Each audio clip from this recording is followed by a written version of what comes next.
This is the Lone Crater YouTube. We hope this video helps. You need Chrome and the Dino page ready. Once connected, go offline or type Chrome//Dino. Press space or tap the screen to make the T-Rex run.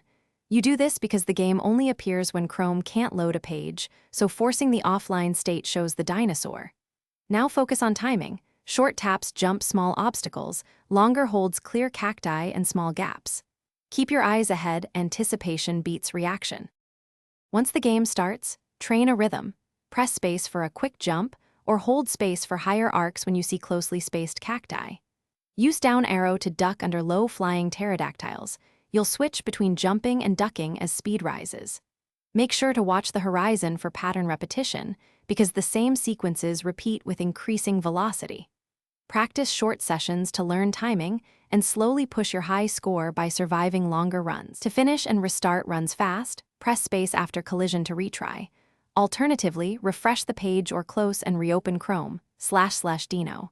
If you experience input lag, make sure to close heavy tabs and extensions or relaunch Chrome. That usually restores responsiveness. If touch controls are jittery, switch to keyboard input because it gives crisper timing. One troubleshooting tip: clear Chrome's cache or disable extensions if sprites stutter. Doing this fixes. Thanks for watching. Consider subscribing if we helped you.